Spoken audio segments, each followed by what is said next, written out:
So let's talk about women's standards for men in a relationship. You guys know it. You know, men or women know it. That when you ask a woman nowadays, like what she's looking for in a guy, most of them will just go to really, but in my opinion, absurd things. They'll be like, oh, I want a guy who's like super tall, or I want a guy who's like, you know, super handsome, or I want a guy who's like super rich. What's your type? 6 foot, money, Mexican, well-mannered. Even the rich, I would understand, but like the obsession with like looks in men is very bizarre to me.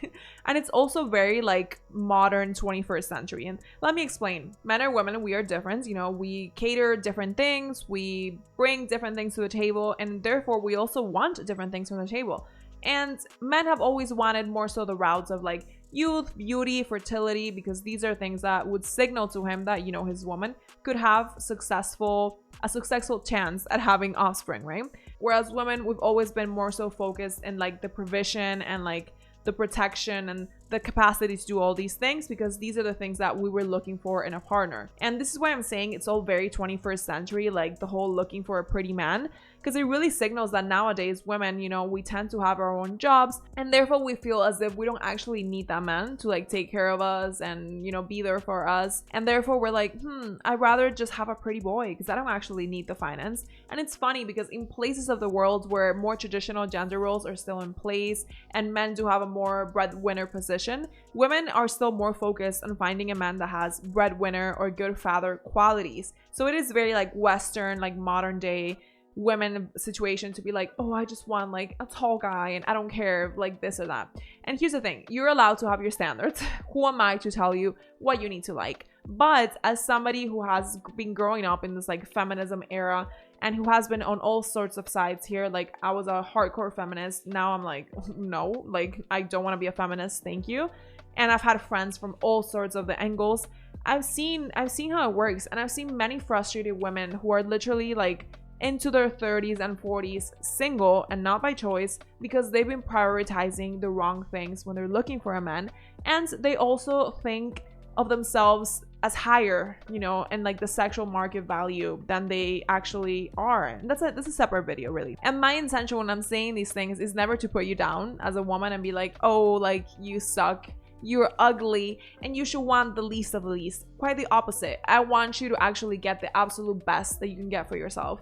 And I don't think that prioritizing very superficial things, as us women tend to do, and sometimes it's not even about the looks, sometimes it's like the way he dresses, the way he speaks, the places he goes out to, like his social media feed. Like I've seen all of these things. How are these things going to help you again? I mean, if you really just want like a very casual short-term fling, sure, maybe you want it with like the absolute hottest guy you can get. If you just want to like show him off on social media, sure. I don't really know what you would get as a woman long term by doing these things. Like a guy, I could see why he would want to do these things, but a girl is not really gonna like do much for you. You know, maybe you'll make girls jealous, but so what? Like, why would that be something that you care about, you know? What you should be looking for is a man who is going to be with you till the end of time. You know, he's going to stand by your side. He's going to marry you. He's going to do his absolute best to take care of you as his woman. If you have kids, to take care of you as well. He would give absolutely everything for you, and if you have kids, for the kids as well. He's going to have a plan, a vision. He's going to be working hard. He's not going to be out there like cheating or partying or focus on these like absolute time wasters, and instead he's going to be taking all this energy into making your life, and if you have a family, the family's life better. And again, if you're just focused on the very superficial things, how are these things going to help you? It's fine to have your taste, and it's fine if you can get a guy who brings all of this and he also looks like Brad Pitt. Like, that's ideal. I just don't really see how as a woman that should be your number one priority. I've heard that in Russia they have this phrase that says something like men should only be as attractive as a bear or something like that. And we all know that Russian women, you know, they're stunning, so of course they're the beautiful one in the relationship, and they tend to have very traditional relationships where the guy is like fully providing for them, and they kind of get this right. I'm not saying you should go out there and date like the ugliest guy or anything like that. Of course you want to be attracted to your partner, but that should not be the number one thing. You know, women, if you have read John Gray, the author of Women Are From Venus and Men Are From Mars, he talks about how attraction develops in different ways for men and women. You know, for women, we tend to be more so like ovens in a more slow way for us. Like maybe at first we're not crazy about the guy, but you know, little by little we start to fall for him, and it's a bit more long term. Whereas for men, they tend to be more like, I forget the word he uses, but it's like a lighter, you know, like you turn on a lighter and like their attraction is immediate. It's like they see you, they're attracted to you, they want to get with you. But that attraction is also a lot more short term than it is for us women. Of course, unless you mix in the emotional and mental attraction into the mix, then that of course becomes a lot more long term for them. But what I'm trying to emphasize here is that as a woman, your standards should be these things that are guiding you towards the absolute best life for yourself. They should be things that are actually going to help you down the line. And a man being 6'5" instead of say 5'10" is not really going to change all that much for you. And would you rather have a guy who's, I don't know, 5'10", but he's a good husband to you, he's loyal, he does his best to provide and protect and this and that, he's kind, he's smart, he's ambitious, whatever it is, right? Would you rather have that guy, or would you rather have the guy that's 6'5"? All the girls want him, you know, he cheats probably, and if he doesn't, it's only a matter of time. He's not all that committed with you because deep down he knows you were kind of desperate, like just chasing him for his height and his looks, and he kind of knows he has you like at his fingertips.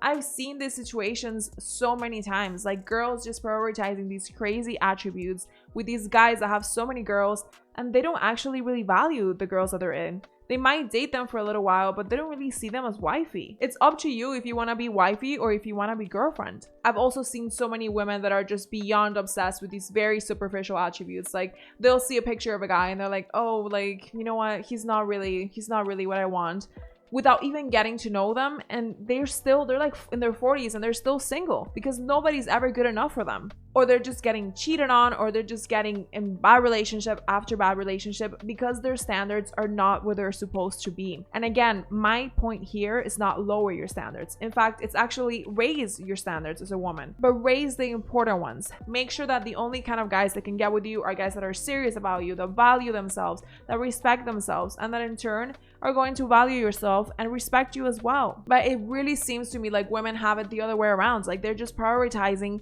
the high standards and really unnecessary things that after a year, they don't even matter to you so much, instead of valuing those things that are important. And again, I'm not saying be with someone you find unattractive because you want to be attracted to your partner, but I'm saying don't put things like physical attraction, the clothes he wears, you know, whether he's a millionaire, like all these things, don't put them over character traits. Like that's really my main point, because I'm so tired of seeing women not prioritizing character traits and then they end up in these absolute horrible relationships with men. So this is just my advice to you. Of course, you're free to do with it whatever you want, but yes, prioritize having some sort of physical connection, but prioritize above that character traits. Is he a good man? Is he loyal? Is he ambitious? Does he have good plans for the future that include you? Does he want to give you everything? Does he want a family and you want a family as well? Does he prioritize working hard over being out there partying and drinking all day? How are his like health priorities, you know, like does he eat healthy? Does he work out? These things are so much more important down the line than just being with the tallest, prettiest guy that's DMing 20 girls behind your back. And I'm not saying that all tall guys are cheaters. I've known many tall guys that are great, loyal guys, but they are more rare. Like these guys that women are so obsessed with, the super tall, like super pretty guy, these guys, they have so many women throwing themselves at them. Like physical attraction should not be the only thing that moves you as a woman. Your standards should be so much higher than that. And this is something that maybe when you're 18, 19, 20, sure, you can kind of play around with that. But as time goes by and you actually want something serious, it's time to start thinking long term and with your head, and not so much to be driven so much by your emotions. And to be honest, I would even say the same thing to guys. Like maybe she's the most beautiful, but if she's toxic or if she doesn't have the same values as you, what are you doing? Prioritize people that are actually going to be compatible with you long term, and that ideally, yes, you're also going to have a strong physical connection with. You have to be super hardcore with yourself and be like, what does he bring to a table? If your response is only silly things like, oh, well, he's tall, or like he's handsome, or I don't know, he's like famous on social media and like he knows many restaurants to go out with. If that's all you have to say, are you for real? Like, how is that going to help you? If tomorrow you get sick, who's gonna take care of you? If tomorrow you can't work and you have kids, who's going to be there by your side? If tomorrow maybe you're not having your best physical moments, like who's going to be there loyal by your side, like waiting on you and trying to help you to be your better version? Prioritize character traits. Look for things that actually matter when you ask yourself, what does he bring to the table? And not matter now, not matter for your social media feed, but matter long term, 10, 20, 30, 40 years from now. And if you're so lucky that with that, on top of that, you can also get a guy that has all these amazing qualities that are more superficial, but that you do like, then all the power to you. But these should be, in my opinion, the cherry on top of the cake and not the actual cake itself.